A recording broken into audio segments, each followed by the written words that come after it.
that's you. So we're going to get started. Good afternoon. I'm Meg Satterthwaite. I am the new faculty director of the Bernstein Institute for Human Rights, which is a huge... Thank you very much, Bob. Which is a huge honor for me. One of the visions that Bob Bernstein had when he wanted to create this institute was to really bring together the various strands of human rights work that are happening not only at the law school, but also to draw in work that's happening across the university. And so this panel, I think, and the conference as a whole really demonstrates why that kind of pulling together has a multiplying effect on what we can do and also the insights we can have when we work together.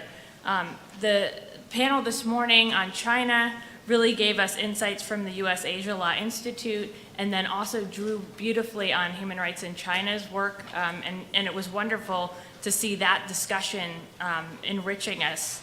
The last panel, led by Mike Posner, who of course has a wonderful center at Stern on human rights in business, also highlighted the leadership of NYU alumni and the richness that we can harness if we bring them back and really work with them. And this panel will illustrate another crucial element, and that is the cross-disciplinary nature of international human rights work right now. And specifically, we'll be examining kind of both ends of the human rights duties relating to inequalities. So we'll be looking at both non-discrimination or discrimination and equality. So both the negative obligation to not discriminate, but then also the positive obligation to advance equality. And we'll be looking at that in the context of health. We have a wonderful panel of experts from outside the law this afternoon. And what I would like to do is introduce the panelists, and then each are going to speak for a fairly short time. I've really asked them to make this conversational dialogue and to allow for discussion amongst themselves. So I've asked them to speak for about 8 or 9 minutes each. And since the Bernstein Institute is really committed to training the next generation of human rights leaders, I've asked them to think about some crucial ideas that they think are important for emerging human rights leaders in relation to the issue of inequalities of wealth and health. Following their presentations, then I'll moderate an interactive discussion, and then we'll also open the floor to discussion and questions from you all. So I will first introduce the first panelist, Paula Braverman, who's a medical doctor with a master's degree in public health. She's a professor of family and community medicine and director of the Center on Social Disparities in Health at the University of California, San Francisco. For more than 25 years, she's studied and published extensively on health equity and the social determinants of health, and is actively engaged in bringing attention to these issues both in the US and internationally. Her research has focused on socioeconomic and racial and ethnic disparities in health, particularly in maternal and infant health and health care. During the 1990s, she worked with the World Health Organization staff in Geneva to develop and implement a global initiative on equity and health care. Throughout her career, Professor Braverman has collaborated with local, state, national, and international health agencies to see rigorous research translated into practice with the goal of achieving greater equity in health. She was elected to the Institute of Medicine of the National Academy of Sciences in 2002.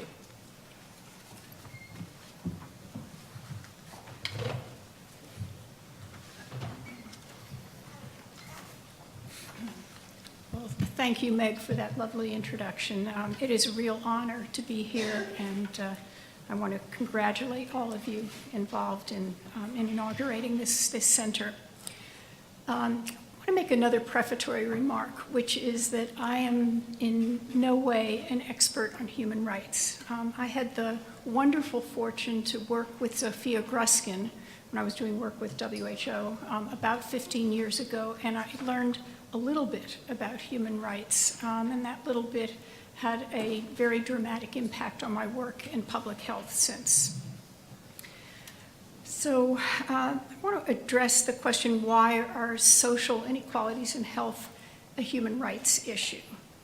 And the first thought that may come to your mind is, well, that's a no-brainer. There's the right to health, of course. And of course, the right to health, or the right to the highest attainable standard of health, is very, very important. But it's so much, the relevance of human rights and the sense in which social inequalities in health are a human rights issue is so much broader than considering simply the right to health. There are all the other economic and social rights, such as a right to a standard of living that's adequate for health, right to education, to water, to share in the benefits of society's progress, and there are the civil and political rights. And now, there exists a body of knowledge that has been accumulating over the last 20 years, I would say, but I think in the last several years it has really crystallized, so that there is a body of knowledge that strengthens one's position in saying that we know that health is a product not just of health care, but that it's a product also of the so-called social determinants of health. The factors such as standard of living, as education, participation in society, that have been shown to limit or expand people's opportunities to be healthy. I'm not claiming that there is a total consensus among everyone who works in the field around the importance of all of the social determinants of health, but I am saying that there is a critical mass of literature that is accumulated by now, coming from recognized experts, from credible sources, that supports that position. The right to health has often been misunderstood as the right to health care. But given our current knowledge of what it is that determines health, we know that the right to health must be much more than the right to health care. It must be the right to all of the conditions that are necessary to achieve health.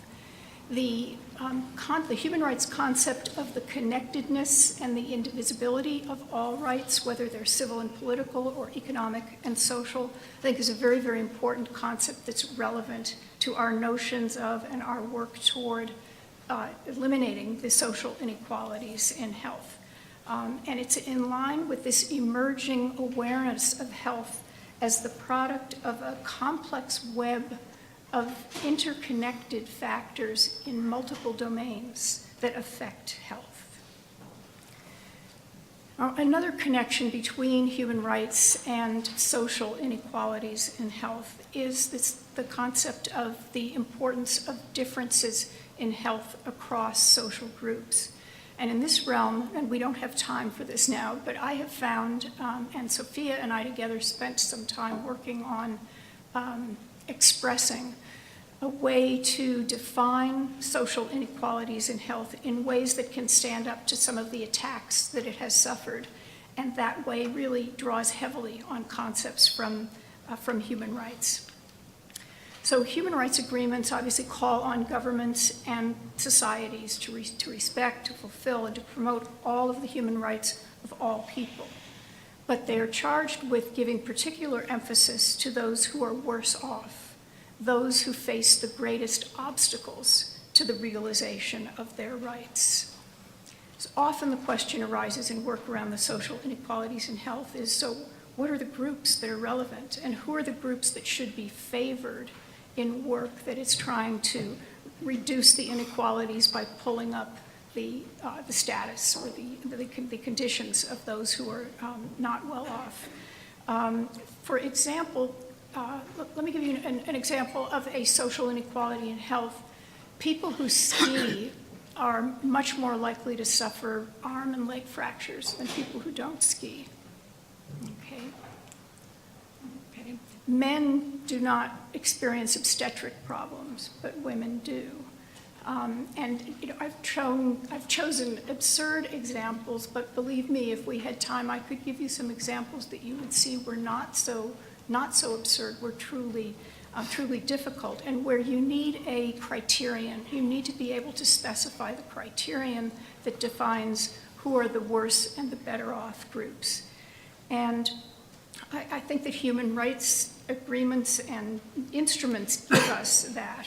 There are the protected groups, which are specified in the official human rights documents that accompany the ICESCR. And they are, for example, disenfranchised racial or ethnic groups, groups characterized by skin color, religion, by wealth or social class, the so-called sexual minorities, by which we know referring to people characterized by sexual orientation or gender identity, women. And implicit in all, although to my knowledge, human rights agreements never spell out what it is about those groups that puts them on that list of protected groups, it is very clear from the context that the criterion is that these are all groups that have suffered persistent, serious discrimination, social exclusion, marginalization, and these are the groups that are relevant to the social inequalities in health and to setting, and the concept of who has suffered discrimination, social exclusion, marginalization is very relevant, I think, to setting priorities within those groups. So another human rights principle of tremendous relevance for social inequalities in health is one that was just mentioned, the principle of non-discrimination and equality, a cross-cutting human rights principle that prohibits actions, not only actions with the intent of discriminating, but actions with the effect of discriminating or excluding. And this is absolutely essential. I don't have to tell a room full of lawyers that it's very difficult to prove intent. But it's as difficult within the field of health, perhaps in some ways even more difficult than within the field of law.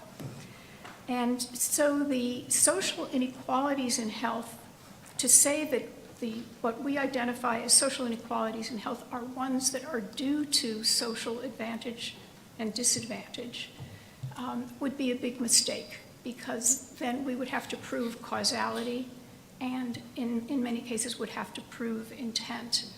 But the definition of social inequalities in health that I advocate and that has been seen was adopted by Department of Health and Human Services in its Health US, what was it, for 2013,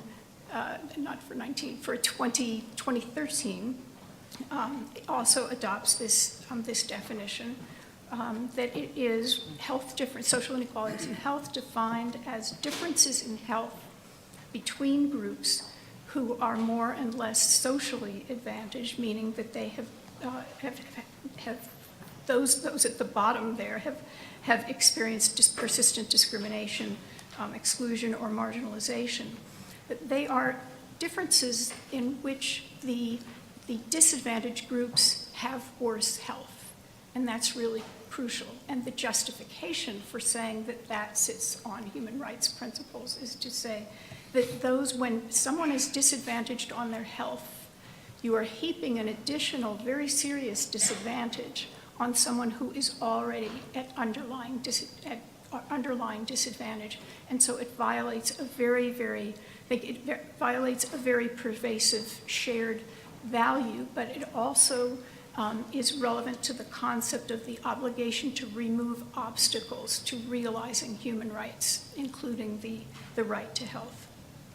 So the social inequalities in health may or may not reflect social disadvantage, but in any case, they put an already disadvantaged group at further disadvantage with respect to their health, and you need your health in order to overcome social disadvantage, and this is what makes them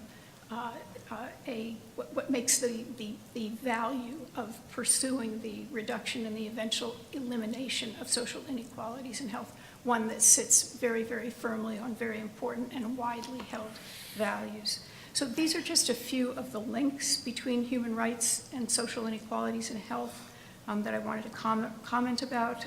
They're just a few, but they are profound and they're very fundamental. I'll look forward to the discussion.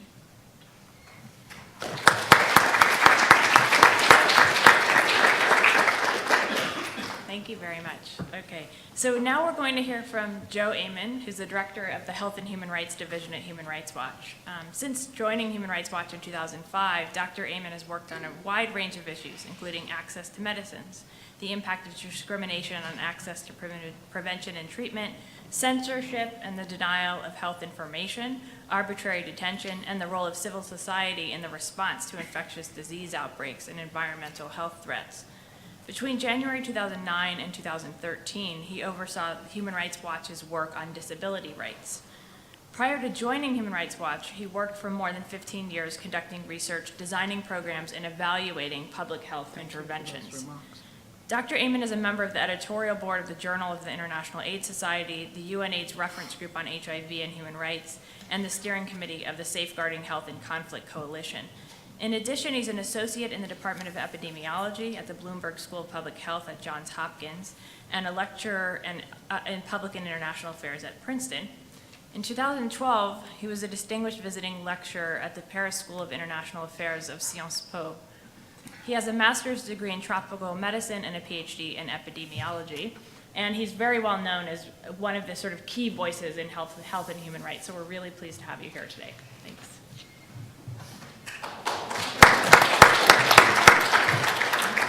Thank you, Meg. It's great to be here. It's a real honor. I'm delighted to be here and to see Bob. Bob was a founder of Human Rights Watch, and so there's a liaison, I think, between our organization and this institute. It was also wonderful to see the panel at lunch with emerging leaders, and I've worked with Andrea before, and I've had exchanges on cholera in Haiti with Bea, and so I haven't worked with Tafadzwa, but we also have work on mining and on Philip Morris and tobacco, so maybe there's an opportunity in the future. But I'm often asked to speak at a panel on global health where the person before me talks about all of the successes that have occurred. And then the moderator says, and now we'll hear about human rights. And so often I feel like my talk is sort of, but the glass is half empty. And even though Meg didn't sort of set up that dynamic here, when she talked about positive aspects of equality and negative aspects of discrimination, I really thought that, well, this resonates with the work that I do at Human Rights Watch. A lot of what I focus on is discrimination and not on equality.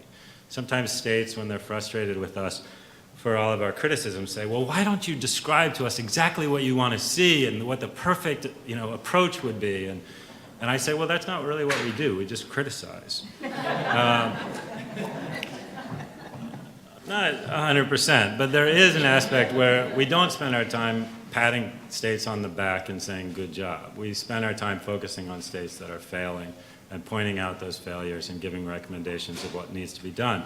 But to me, it gets at this issue of equality, inequality, and discrimination. And I think it also gets at the issue that Paula raised over social determinants of health and social inequalities. Because as an epidemiologist, my interest in human rights and my bridge from working at the Centers for Disease Control to working at Human Rights Watch was really taking social epidemiology, focusing on social determinants of health, further to look at political epidemiology. And the way that I defined that was looking at the specific influences of laws, policies, and practices on health. And that puts a little bit more of an emphasis on state obligation for those inequalities than talking about differences between ethnic groups or differences between other types of populations. So at Human Rights Watch, we work on a number of key issues. One, HIV and tuberculosis. Another, environmental health. A third, access to pain medicine and palliative care. And in all of those issues, we look for ways in which state laws, policies, or their enforcement have a negative impact on health, and explicitly target populations to prevent them from being healthy or from being able to access care. We've worked on issues around people who use drugs, who are put in forced labor camps in Asia in the name of treatment without any due process. We've looked at NGOs that are protesting for greater access to care who are jailed, environmental activists who are threatened, harassed, detained, and not protected by the state. We've looked at other issues around patients in hospitals who can't pay their bills and are held by the hospital until their family members can come up with the resources to free them. The idea of debtor prisons in this day and age is something that's kind of shocking, but we did a report in Burundi, and we went into 11 hospitals, and in 9 of them, patients were being held. Now, it seems unlikely that a hospital would hold a patient, but the hospital doesn't provide any further care, they don't provide any food, and they don't provide a bed. The only thing they have to pay for is the guard that keeps the patients inside the hospital grounds. And this report that we did was a number of years ago, and so recently I did a follow-up just on Google, looking to see how frequent this practice was in other countries. And news accounts were reporting it from India, from the Philippines, from Zimbabwe, from Zambia. And in Ghana, there was a number of reports because the company Vodafone was making annual Valentine's Day marketing campaign of people giving money to get people out of hospitals who were being imprisoned. So, I mean, it's just kind of amazing. So I wanted to sketch a bunch of the issues that we're working on because it's Earth Day. I want to just underscore that we not only are working on access to water and to clean air, we're working on child labor and mercury and gold mines in a number of different countries, in tanneries in Bangladesh. And this is a relatively new area for Human Rights Watch. We also are working on a report on climate change and the intersection between climate change and the right to water, to food, to health, and to livelihood, with a particular focus in northern Kenya, in the Turkana region, where you have an already fragile ecosystem that's being further threatened by dams in Ethiopia, irrigation schemes, and climate change occurring without any efforts at adaptation or remediation. So I will just end by mentioning a couple of things that I think the next generation of human rights activists and scholars should think about. And one of those issues is to work collaboratively. It's important to have an understanding of the law, but it's also important to have experience in a place and to have technical expertise in a subject. And so we really look for cross-disciplinary collaboration to pursue. Another issue is to really have a strategy for your advocacy. It's not impossible to collect facts, but then figuring out how to press those facts and to pursue an advocacy strategy is essential. And we have a 6-step process for advocacy that we work on. The first is to raise the profile of an issue. The second is to build coalitions to engage with. The third is to frame the issue. And I think framing it according to human rights is a powerful frame. And it's a frame that can take something that seems unfortunate, like people suffering from pain, and turn it into something that the state has an obligation to address, because morphine is cheap, it's inexpensive, and it's effective. The fourth issue is to get rhetorical commitments from governments, so that governments will acknowledge the report, will say that they realize this is a problem and they're going to do something. And then the fifth and sixth are to press for change in law and policy and practice to achieve the impact. The third thing I want to highlight is that advocacy is a never-ending battle. So in terms of the next generation, it's good to start young. And it's good to be optimistic. And I am asked sometimes about how I address the issues that we face every day. And I think, part of it is you see the impact when you see it, but you also believe that it's going to happen, and that you commit yourself to just continuing to work on behalf of the people whose voices you're trying to encourage everyone to hear and to listen to and respond to.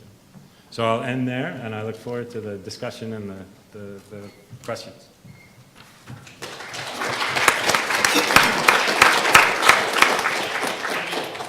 Thank you so much.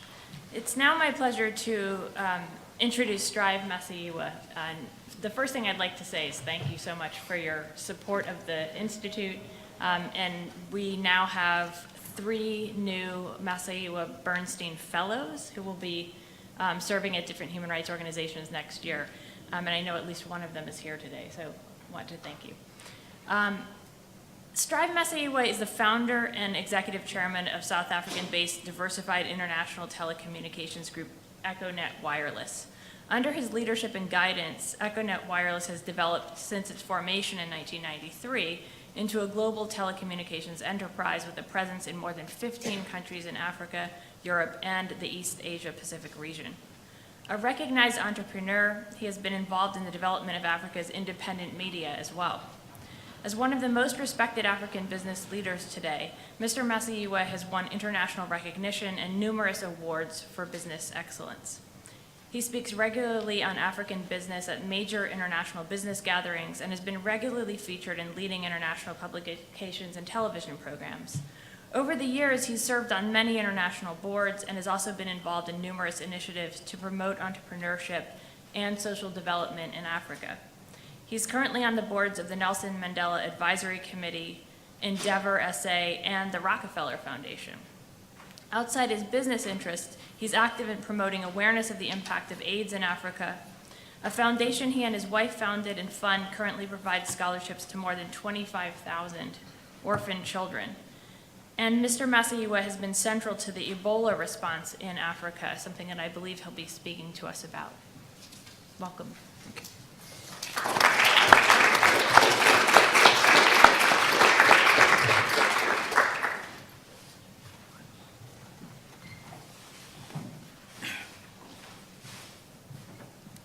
I hope you'll excuse me. I picked up a squirrel on my throat on the way here. Just shows you how far America really is from Africa. Those long flights. First of all, let me just express my deep appreciation to Bob and Helen for this extraordinary initiative and the opportunity for us to carry on his great legacy with him. Whenever I see Bob, I check my ribs because he tells me some of the most amazing jokes. But a man who's a giant amongst us. Thank you so much, Bob. You know, when I look at the title of the panel, Global Inequalities of Wealth and Health, I'm not a human rights expert, as Meg says, I'm a businessman. But nothing for me illustrates this than the pandemic that broke out on Ebola. The countries of Guinea, Liberia, and Sierra Leone are three of Africa's 54 sovereign countries. I can tell you that if you are walking down the streets of Johannesburg or Lagos and took 10 people and asked them what is the capital of Sierra Leone or Guinea, they are so small and so underdeveloped that even in Africa they're not that well known. They are three poor, post-conflict African countries. And a tragedy began to unravel there that shook the whole world and demonstrated to all of us, particularly in Africa, that a weak health system in a place like Monrovia is a weak health system in Lagos. And as you were to discover too, it could be a deadly weak health system in Manhattan. I took a call from the chair of the African Union, who, for various reasons, her and I have been on different divides for many, many years. But she called me and she said, I need to see you. It was at the end of August last year. She said, where are you? I said, I'm in London. She said, I'm coming to see you right away. I said, as in now? I said, where are you? She said, I'm in Addis Ababa. I said, the chair of the whole African Union wants to come and see me. She said, yes, I'm on the first flight. I said, okay, all right, I understand. Where shall we meet? So we met in Paris. She was, Madam Nkosazana Zuma, Dr. Zuma, was actually Nelson Mandela's first Minister of Health. And she sat there. We didn't have a great time together, because when she was Foreign Minister of South Africa under Thabo Mbeki, and as some of you know, I was on the other side in the Zimbabwe divide, and I didn't think she was that helpful, and I never let her forget that. But she said, let's put that aside. And she gave me the statistics. She said, by January, the infection rate will be 1.4 million people. I said, what are you talking about? She said, and half of them will be dead. And she said, and if we don't move, by June, there'll be no one in Liberia. I said, you're not serious. She began to show me the figures and the numbers. I said, so why do you need to see me? She said, we have no money. I said, so you think I have the money to help you? She said, yes. I said, I think you've been listening to the wrong people. I'm not Bill Gates. They just give me the title, the Bill Gates of Africa, but I haven't got the money. She said, no, I need your help. And she had a plan. And the plan was quite simple. She said, the key to us helping with this global initiative as Africans is to send healthcare workers. The US and the others are moving in very quickly. But on the ground, we need healthcare workers. The nurses and the doctors in these countries are now dead. The diseases kill them. I said, you can't be serious. She said, I've got the numbers. Not all were dead, but an extraordinary number of healthcare workers in the countries with the weakest health system on the planet. The few nurses and doctors that they had been killed by Ebola because they didn't know how to handle the disease. She said, we need to send people to man the existing institutions because people are going to die from malaria. They're going to die from the other diseases, let alone Ebola. No one will go to a hospital. No one will go to a clinic. So I said, so what's your plan? She said, look, there's one power that I have that no one else has. I can call on the African governments to release military personnel. And there's no army without doctors and nurses. We may not have doctors and nurses in hospitals in Africa as we should, but guess what? The armies have doctors and nurses, because that's how armies are. She said, there's a protocol under the African Union which we can call on, and I've called the protocol. We've got 3,000 ready to go now, but there's no money to airlift them. The African countries do not have it in their budgets. They can't pay for it. To airlift so many healthcare workers, there are no airlines to those countries. We have to airlift them. And we have to begin to charter aircraft. Can the private sector help? So I was forced to accept an appointment over that meeting that I would go out and try and get the private sector of Africa to respond. Within 2 weeks, we held a meeting of the leading businesses in Africa.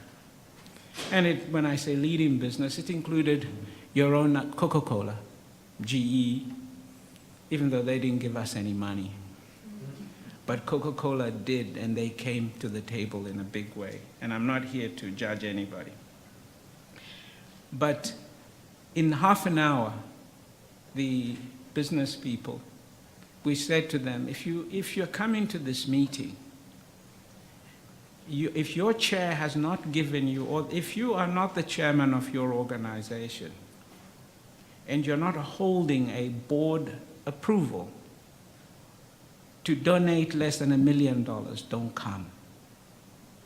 We don't have the time. 30 people pitched up, we got $30 million. And by the afternoon, the first contingent of Africans was being prepared to leave. We have just under 900 healthcare workers on the ground from a dozen African countries. We haven't lost a single healthcare worker by God's grace. I just don't know how that is possible. Because over 450 healthcare workers from around the world lost their lives in this campaign. At the time we started, infections were running at 500 a week. As of last week, we were down to 9 infections a week. We have a big battle on the ground to get to 0. And I know many of you have followed this extraordinary global initiative. It would be amiss of me not to say that, without a doubt, the most important heavy lifting came from the United States government. President Obama just got it. And he sent in troops. They built the facilities. We are still manning a lot of those facilities, but we couldn't have built them ourselves. And so I always want to use this opportunity to say thank you. I'll stop there.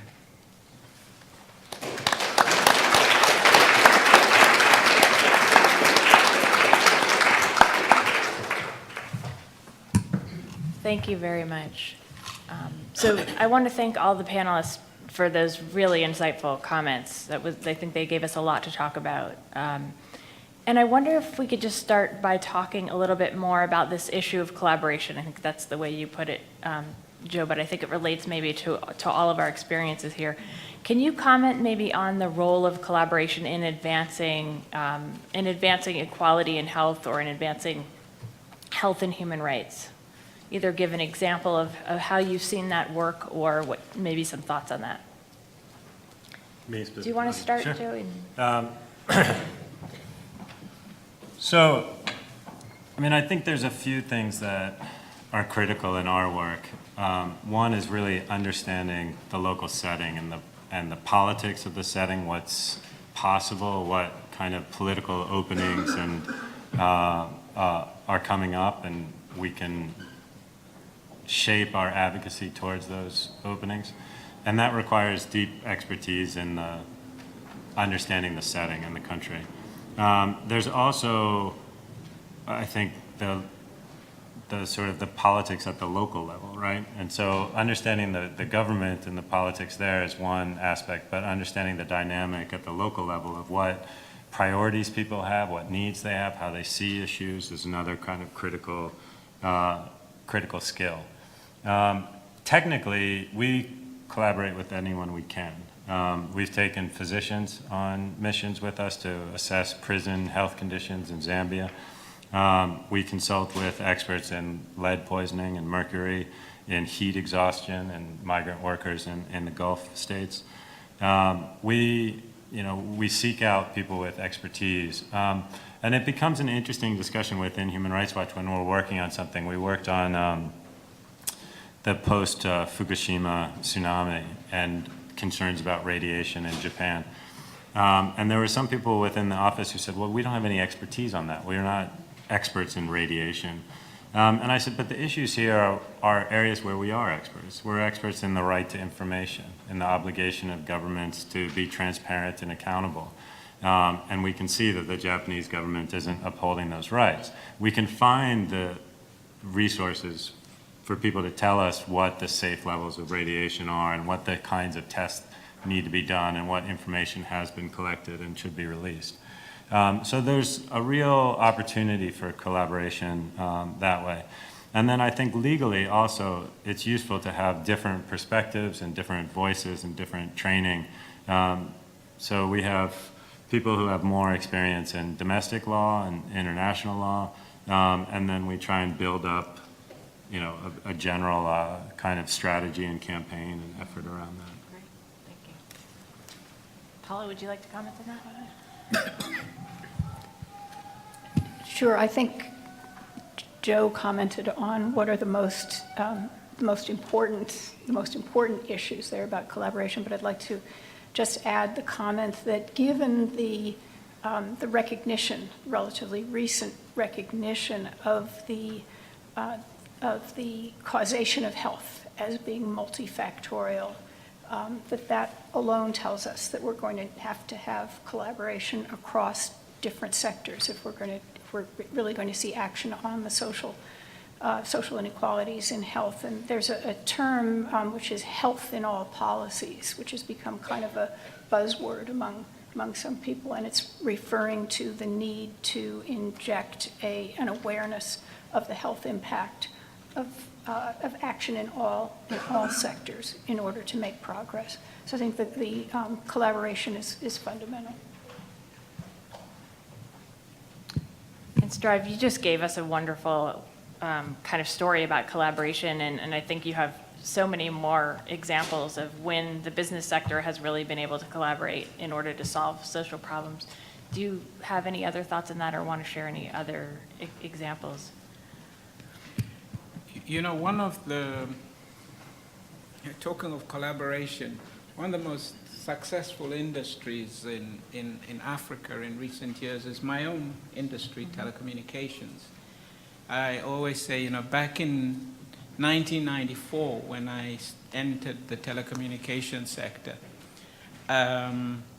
many people don't know that I had to go by way of the Supreme Court because the Zimbabwean government wouldn't allow me to operate a cell phone business.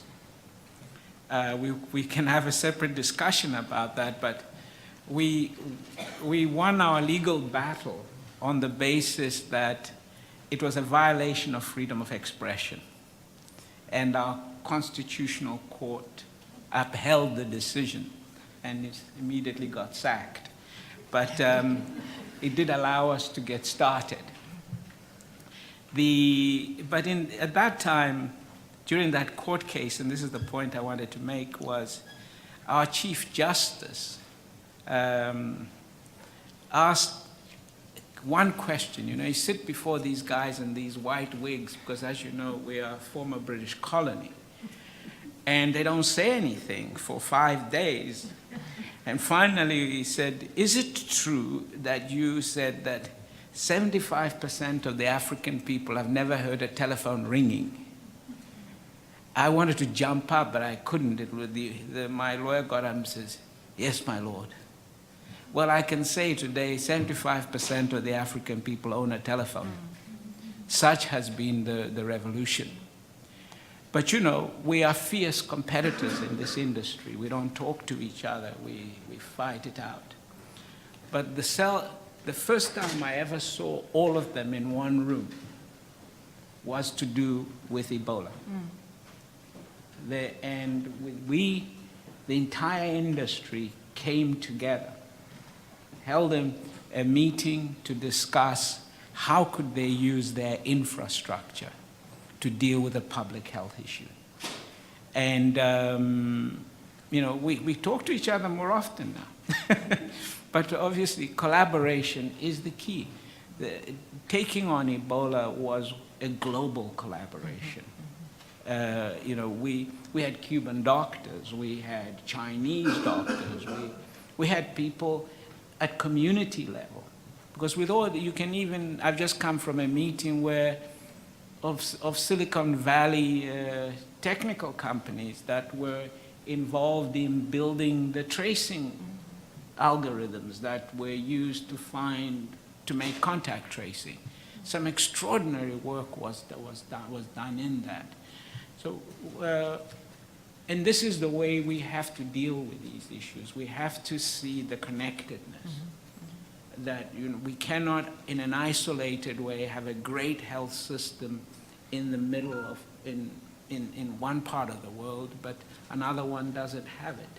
If Ebola had been airborne, give you an example, the Spanish influenza, there were no airlines. It went around the globe 4 times in a year. If Ebola had been airborne, it would have gone around the world 4 times in a week.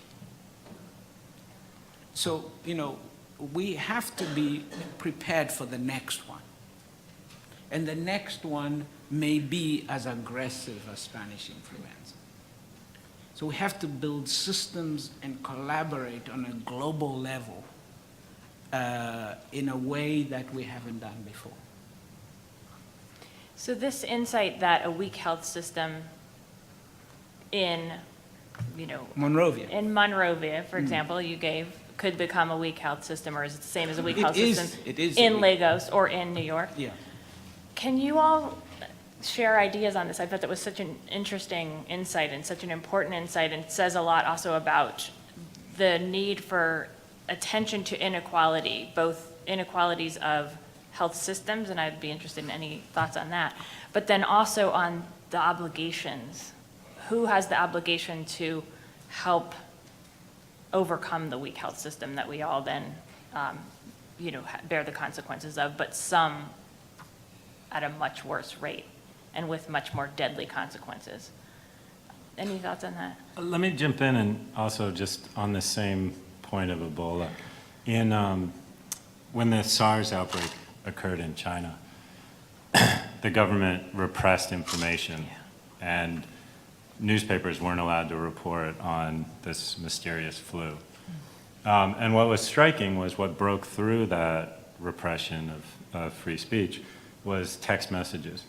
And 35 million text messages per day for several days in a row were circulated about a mysterious flu in Guangdong province. And that was what started sort of making it clear that censorship, the way the Chinese were doing of this issue, a pressing issue which needed an immediate response, wasn't going to really hold up. And I think that, one of the interesting things about Ebola is the epidemic could have really taken off in Nigeria, but it didn't. And I think part of the reason for that was there was a stronger health infrastructure. And part of the reason there was a stronger health infrastructure was there was a lot of resources for the global polio eradication campaign. Nigeria has also been a country that's gotten a lot of funding from the US President's Emergency Program for AIDS relief, and from the Global Fund against HIV, TB, and malaria, as opposed to the 3 states where Ebola occurred, which were not a major part of those programs. And so I think that illustrates that if you invest in health infrastructure and you guarantee a core minimum right to health, you're prepared for emergencies which may turn around and threaten you at home as well. And that kind of capacity and that kind of infrastructure can be readapted for emerging threats.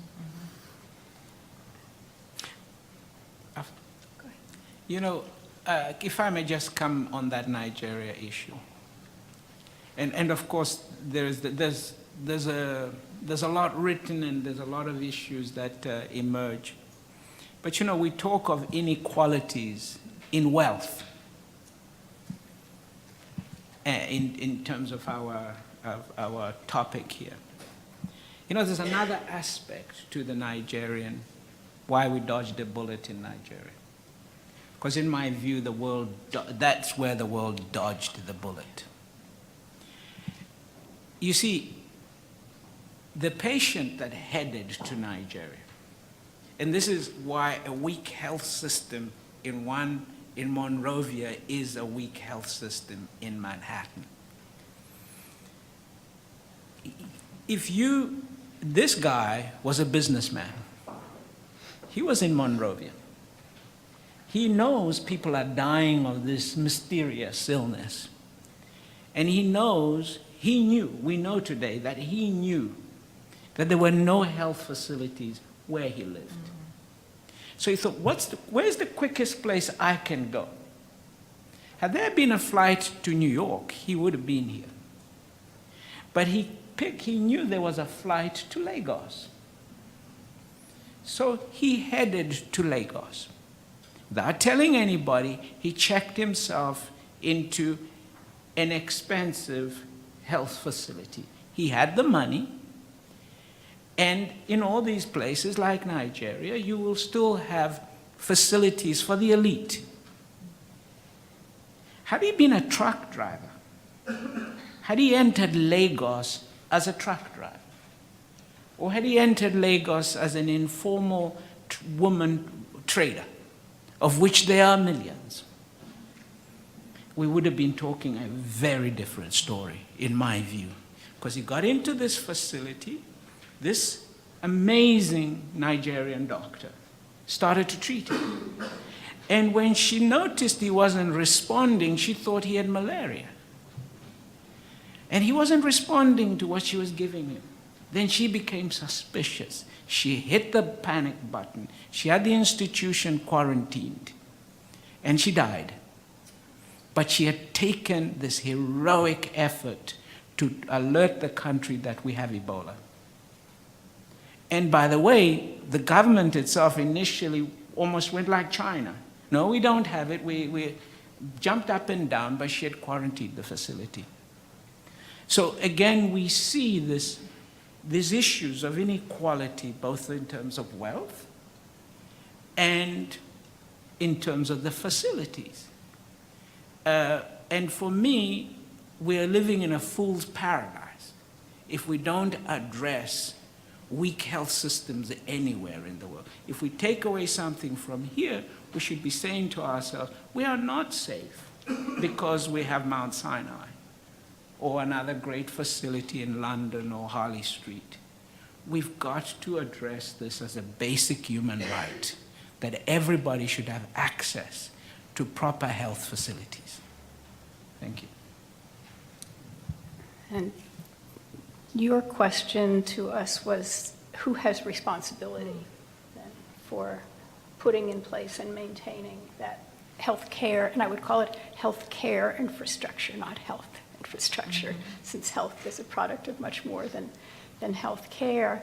And I mean, we all know it's on multiple levels, right? It's the local, the provincial or state, the national level, and the international level, and it's public sector and private sector, as your efforts illustrate, going through the private sector as well. And it seems to me that human rights discourse is so important in trying to make that happen at all of those levels. That clearly there's only for the governments who have actually ratified, as opposed to just signed or not signed at all, different human rights agreements, there's little to work with. But even for the governments that have ratified the human rights agreements, threats to bring the machinery, of the international human rights enforcement down on them probably are not something that make leaders quake in their boots. So in the end, it's the power of the discourse and speaking to the values. And I wanted to bring up one other issue, because we've talked about the inequalities in wealth. But there are inequalities along many, many social dimensions that also are important in this country and in a few other countries. Inequalities along racial lines, racial and ethnic lines are central, and they're interconnected with the inequalities in wealth, but they are in separate domains, and those inequalities in health, according to race, can be there even among people of fairly high socioeconomic standing. So the lingo in public health in this country is usually health disparities. That's the jargon. In the rest of the world, it's health inequality, and in the rest of the world, they assume you're talking about wealth unless you specify otherwise. Here, it's assumed if you say disparity or if you say inequality, it's assumed you're talking about race unless you specify otherwise. So I'm struck by the importance of, people have already said strategy, advocacy, and also just from this discussion, the stories, right? The individual stories of people who are impacted by Ebola, for example, or other health crises. I wonder if you could talk about the kinds of methods that are needed in this field. And when you are constructing an advocacy strategy, what kinds of methods are best utilized? Obviously in public health, there's a lot of quantitative methods that are used. In human rights, we're used to thinking of qualitative methods of specifically of interviewing people. But is there something different that's needed here? Do you have thoughts on that? So, I describe our work sometimes as mixed method, and mixed method. So we use a variety of strategies. And when I talked in the last answer about collaboration, I failed to mention collaboration with our fantastic multimedia people, of whom there are a couple in the back of the room. But that's another method, right? And so part of advocacy is getting your evidence out to the world. And so understanding how media works and how to put together whether it's a film or whether it's a press release that can get picked up and can be read by people as critical. We've done a number of different quantitative studies that have been studies of people who trade sex for money or drugs or life's necessities in New Orleans, Louisiana, quantitative studies of prisoners. And those studies, I think, provide a different type of evidence than the power of individual testimonies, and sometimes answer critics or skeptics who want to see a different type of evidence. I think in some cases you don't need those kinds of quantitative evidence because you have a clear principle, a clear obligation, and you have enough evidence from individual testimony.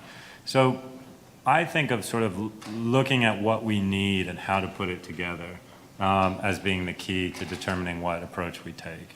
But I think it's exciting to think about getting public health people who don't traditionally think about human rights into incorporation of human rights indicators or incorporation of specific violations into their research approach. So for example, a colleague of mine who works in San Diego on the border with Mexico collected data on the numbers of times that drug users have been stopped by police and found a very specific increased risk of HIV infection for every 5 times that they had been stopped. So they could multiply out the number of times they've been stopped and their increased likelihood of being HIV positive. Now, why was that? Well, the testimony taking in the project could also give people stories that they had needles and syringes, they were going to exchange them for clean ones to prevent HIV infection, and then they were stopped by the police. The clean syringes were taken from them, or they were afraid to go out because they were afraid to be arrested again. And that builds up a very, I think, compelling and convincing story that you can then take to the government and say, hey, you have to balance your obligations of enforcing these laws with your obligations to protect health. Even in public health, we've discovered that you need stories and anecdotes. And that it's been a tough nut to crack, but I think there is really increasing acceptance, and in some quarters almost a sense of you have to use mixed methods if you're going to want to do justice to a topic, that pun intended, I guess. Look, technology itself, one of the, as you pointed out earlier on about the impact of SMS, for instance, I think one of the extraordinary, there's no question or doubt that the collaboration using technologies like social media and SMS were extremely important in the challenge we faced on Ebola. But I want to also point out a very important piece in the collaboration. For all the technology and for all the resources in the world, the greatest challenges that I certainly observed had little to do with technology. It's about how you engage local people. You know, people, I know it sounds almost funny. Imagine, you are in the backwaters of Guinea, and there's some white person coming out of a helicopter dressed in a boiler suit. You run away. And that's what happened. Because there was an initial very top-down, let's go solve this problem. And we found, for example, that the body, and I'm talking really, I'm not the doctor, so wasn't it amazing how, for me, the most deadly point at which this disease was being transmitted was after the person had just died. It was a biological weapon, that body. And these communities had traditional rites to wash the body. And communicating to them that this practice, that they couldn't bury a person, their close relative, without washing the body. How do you communicate that change? And who's going to do it? How do you get a trust built? Because at the end of the day, it's about people. More people were being infected by the dead than by the living. And so, even when we think in terms of technology, we must never forget we are dealing with people.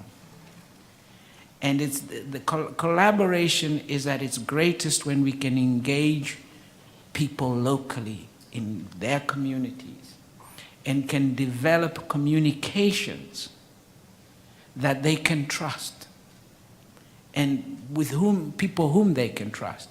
It was easier for us to go and get a football player, a soccer player from Ivory Coast to do a little music and talk about, had more impact than great communications ideas being developed by marketing gurus from Vodafone.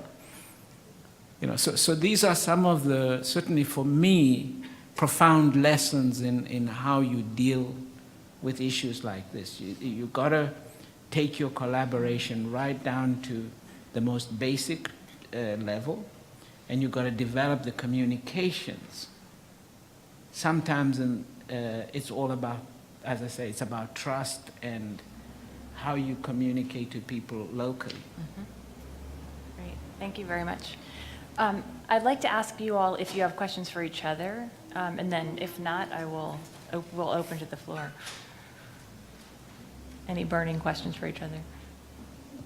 Okay, great. So I'd love to get some questions or comments from the floor.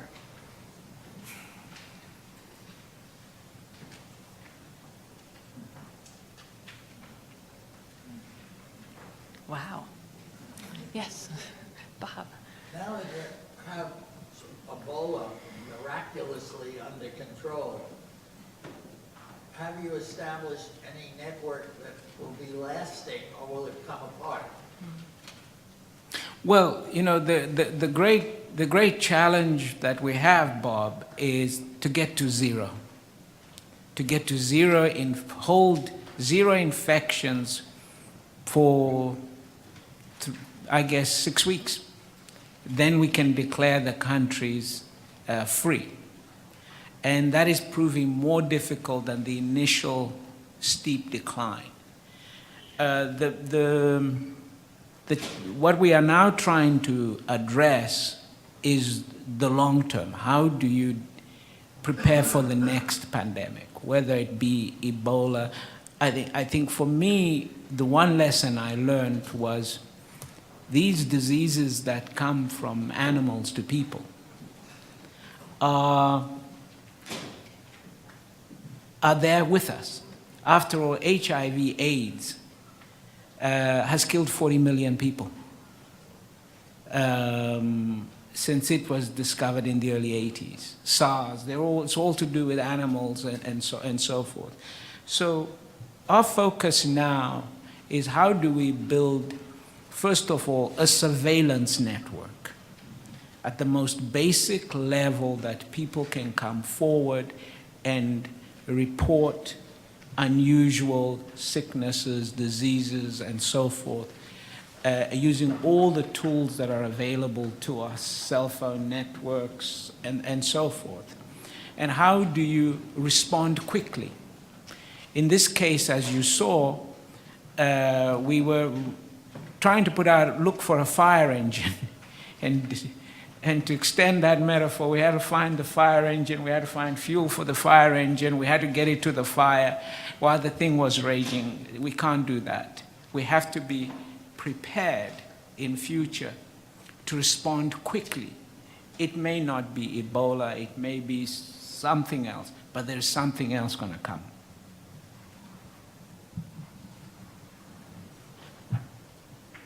Yes, in the back. Is there any pushback on vaccinations in the countries, for example, which controversial studies other than the U.S., of course?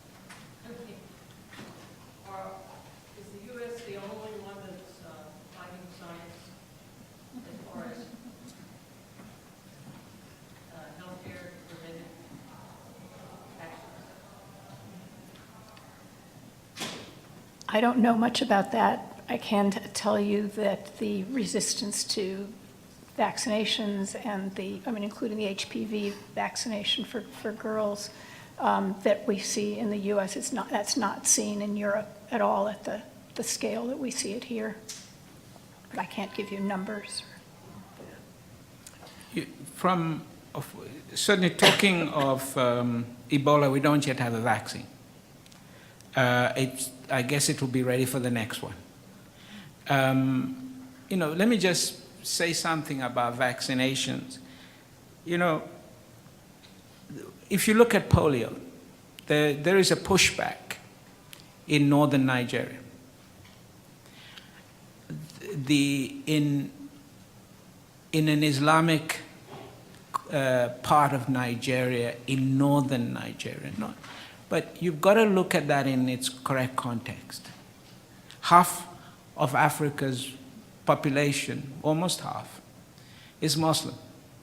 We don't have a pushback in most of it. It's just a little segment where there has been an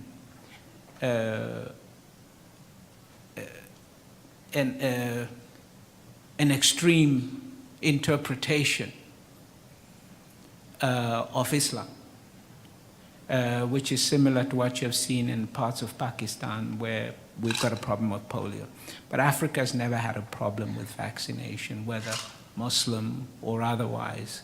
So I don't expect a pushback. I think we have to look at the problem in that part of Nigeria where there's Boko Haram as an exception and not the rule. If we get the vaccines, we'll get them to the people.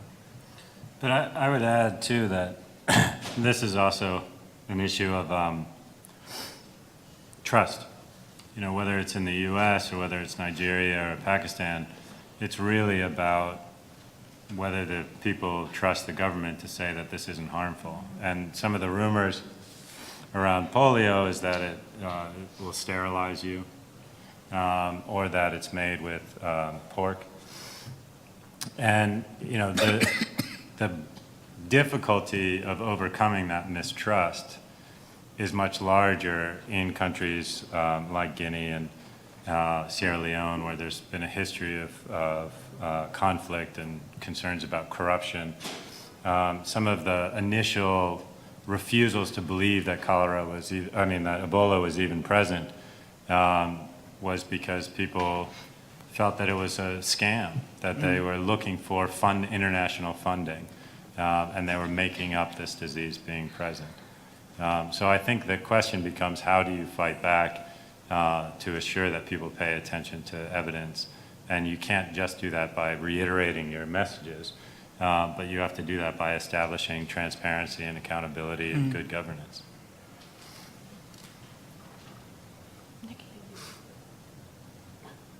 Nikki, I'm calling on you. Oh, thank you. I was just going to see the floor, so I'm not always here, but I'm happy to speak. So thank you all. Sorry, my voice is really very loud, but maybe not today. I guess I have two questions. One goes to some of the more structural issues regarding inequality and the role of the private sector and privatization in affecting disparities in health. So I definitely appreciate the comments regarding the difference between the right to health and the right to health care. And I don't mean for my question to focus on the second as a conflation of those two rights. But I wonder to what extent, certainly in this country and in other countries in the world, you think we're seeing either a continued trend towards the privatization of health services in a way that actually leads to the creation of a two, if not more, tiered not only system of health care, but an exacerbation or reinforcement of social inequalities in health and economic disparities? Or do you think there's some has there been a structural pushback and maybe in a positive way from the lessons learned from, for example, the conditions that gave rise to or exacerbated the Ebola epidemic? I'm just curious to hear to what extent any of you have looked at or are working more directly on examining critically the role of the private sector in healthcare, and when is profit making not appropriate? When does it become a human rights issue? Where do we draw those lines? And have there been studies done looking across countries or communities to see whether social determinants of health or social inequalities in health track the disparity in access to healthcare? Are in countries, for example, where there is more widespread universal access to healthcare, do those social inequalities still surface, or are they mitigated, or are they basically? And then I had one different question, if I can throw it out there, on environmental health and issues of the challenge of causation, causality, and human rights work, certainly for Human Rights Watch. I just wanted to know if you could add anything about some of your approaches to the challenge of baseline data and of actually being able to prove links and responsibilities, since that's such a crucial component of a lot of human rights advocacy work, particularly as it relates to environmental health. So, thanks. Shall I start with your first of two really great and difficult questions? You do still see social inequalities in health, even in countries that have universal financial access to health care and pretty decent health care systems. And most of us interpret that as meaning that there are all these other factors that influence health as well. But I would really not want my remarks to be interpreted as meaning that, so we don't care about health care, we don't care about equality in health care at all, because that is very important. And specifically, once you're sick, medical care is what you want. If it's determining who gets sick in the first place, that's probably more likely in the realm outside of medical care. So there are some very complex relationships involved in the determination of health, and the picture isn't always really neat. For example, even when you start factoring in who has a presumably more egalitarian kind of society, it's complicated, unfortunately.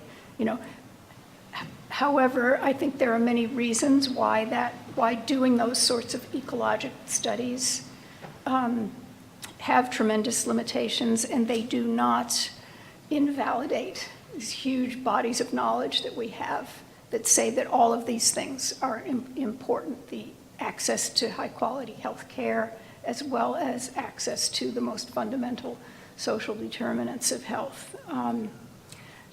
You had another question about that issue of health care and health. Did you? I think it's slipping my mind right now. Privatization. Privatization, yes, thank you, Meg. In the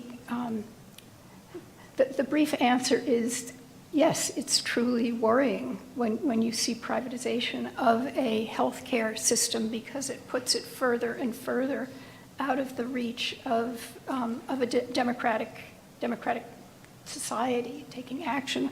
There are models in Europe, in different countries, in which they have healthcare systems that are basically private, but they have a single payer, the government as the sole payer, and everybody getting the same kind of coverage and a lot of regulation about what should and shouldn't happen. They still have, they're operating in a situation where they still have to get the equipment and the pharmaceuticals from companies that are making huge profits, but a lot of them have managed to cut deals that make it a lot less burdensome. So that's the long-winded part of it. The short-winded part of it is the privatization in healthcare is truly distressing and problematic, which is not to say that it's outside of the realm of human rights advocates to effect. On the issue of causality and sort of how we approach that with our environmental work, I mean, one of the things that we look for is something that's just scandalous, right? Because you have much better chance of having advocacy impact with something just outrageous on its face. And oftentimes what we find are that we focus on things that are known hazards. So lead in the environment, mercury in the environment, chromium in the environment. And then we find how it's getting into the environment, failure to regulate. We did a report in Kosovo with a community of Roma who were living on top of a lead slag heap, and they weren't getting any access to health care. In China, we did a report on lead. In Bangladesh, we did a report on tanneries, and the tanneries had a Supreme Court order to move outside of the middle of Dhaka to the periphery. None of them were treating their effluent, and the waste was being dumped into the river directly. So we highlighted individuals who were suffering from health consequences, saying that those were specifically caused by the tanneries is difficult. But it's almost unnecessary once you've shown that this is a known hazard. It's being dumped without any regulations in violation of a Supreme Court order. You don't need to go much further than that.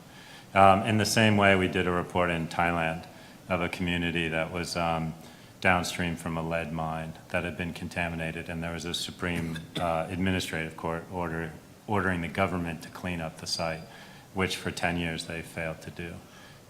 So there's a number of places where you can build up a kind of strong case that implies causality without having to directly demonstrate it. And that, that can be tricky. And it certainly limits some of the projects that we might want to do where there's still uncertainty. But at the moment, we've got enough work to do that we don't have to worry about that. Climate change is another issue. And climate change is it would be an interesting session for a panel on its own, because it has pushed the organization to think about how you work on future threats. We usually document past abuses. Certainly climate change already has caused abuses, but the bulk of them are in the future. And also how you address sort of the multinational or transnational obligations. And we haven't done that in this focus. We're really talking about the obligation of low and middle income countries that aren't to be blamed for climate change, but they have obligations in terms of transparency and accountability of international funding that they're getting, and of recognizing, much like Ebola actually, that there is a threat here and it needs a response. Sharon? Thank you, Mary and the panelists, for a very grounded discussion, including very visionary perspectives from you. So I have several related questions, but it's related to the question of China and Africa, so that with the growing economic, political, cultural presence, massive presence of China and Africa, and actually China and the ICT telecom sector in Latin America, I'm curious as to one, in the context of talking about accountability and global, sort of global interrelated dimensions of challenging, talking about health challenges and inequality, and really curious if there are any insights or experiences that you might share about engaging that very large actor, in Africa on addressing these questions. The second related question is that in pulling together the private sector companies, you said that there was a Chinese company, and I was very struck by that. So that one of the challenges with Chinese companies is that the line between what is actually a private company and really a state-owned company, with these, the majority of the investment is actually the Chinese government. How has that played out? And, when we talk about health and inequality and human rights, have you seen what the dominant sort of narrative is, that our concerns are the exporting of the Chinese model of development, which has not been good for both environmental justice or the environment for people? So how have you seen that? Have you seen that in these issues? Or has it been constructive, collaborative, hopeful, which would be, any of the tensions or issues or challenges? I'm really interested to know.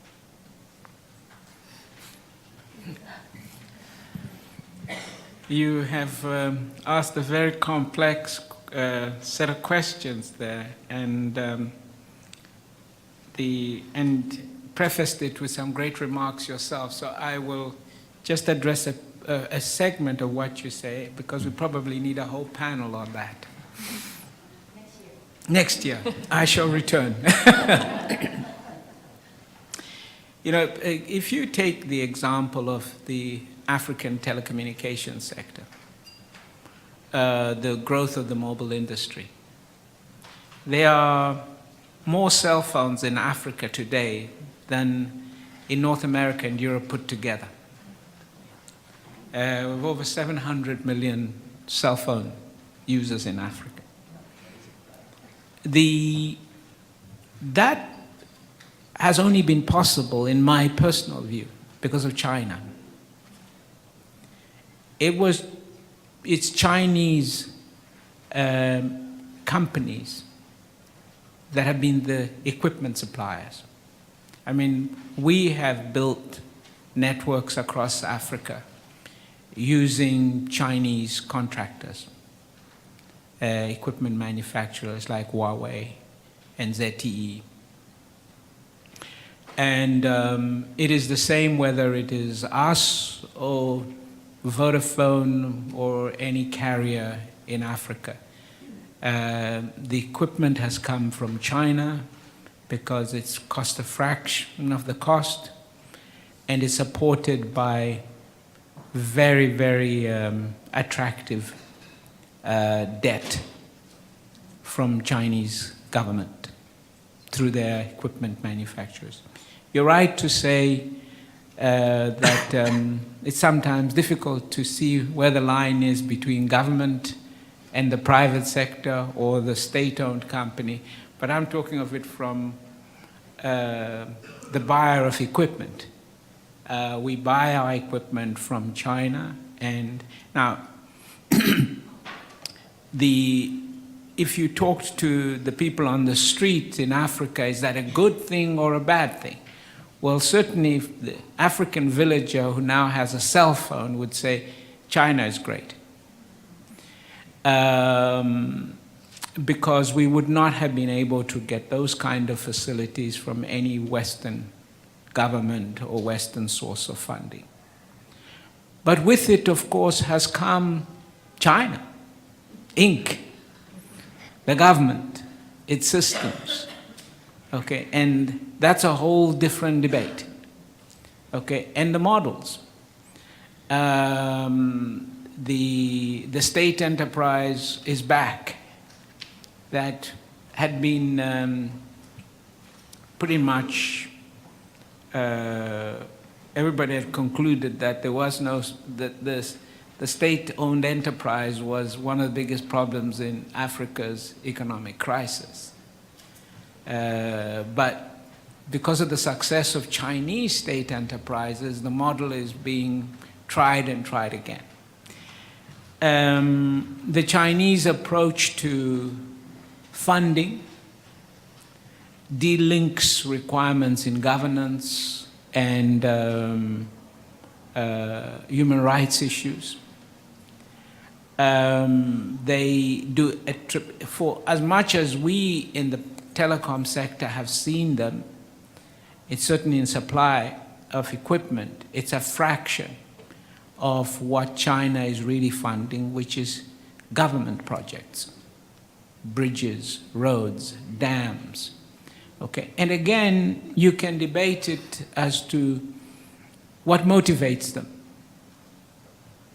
And I have sat in rooms where Africans have debated amongst themselves, without the Chinese, whether this is a good thing or not, and people have taken off their jackets with debate with people on both sides. There are those who would say, yes, we know that China's interest is base metals and resources to feed China, but if they're going to build a port for us, because they appreciate they need to get the iron ore or the copper to market, if they're going to build a railway line, it's a good thing. And there are those who say it's a terrible thing because they are strengthening dictatorships or whatever it is, whoever it is they have debated with. I could not sit here honestly with you and say, I'm going to debate it either way, because like I said, I've been in rooms with other Africans where we've taken our jackets off to have a good fight. And it would not be appropriate for me to do it here. So we'll leave it there. But for sure, China is a big part of Africa's economic narrative today.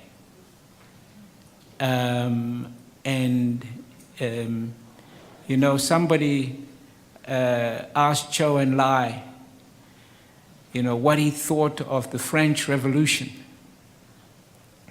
And he said, too early to tell. So maybe I could hide behind that and say it's too early to tell. Thank you.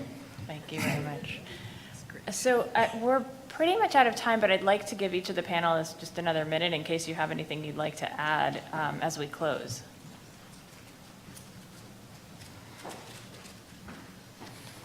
I think I'll just maybe close on the theme again of the panel about inequality. And I mentioned in my talk, or in my words, that I think human rights are a powerful frame for demanding changes of governments. But I think inequality is clearly a powerful frame too, whether it's the French with, liberté, égalité, fraternité, or whether it's the Occupy movement more broadly. And so I think this bringing together this theme of human rights and of inequality and really tying it to health and looking at consequences is a really great one. And I am happy to be up here today and glad that the Institute is going to be hopefully a partner with Human Rights Watch, and we'll get fellows and Absolutely. I wanted that to be on the record with you. Oh, yes, definitely. Yes. Thank you. And I would just like to say a minute's worth about the importance of building consensus and talking about economic inequality in this country labeled one as a radical until really just a few years ago. And there's been a slow process of making it acceptable and not sound radical. I mean, when you have the head of the World Bank talking about it, I say you've really passed a line. And I think that, you know, so there's this process of consensus building that one needs to undertake. What I have seen is how important in addressing social inequalities in health, how important it can be to build consensus by talking about the human rights issues. I've also seen that there's a certain amount of an uphill battle in this country that I think in the end has to do with our exceptionalism. Like we are like no other country is like us.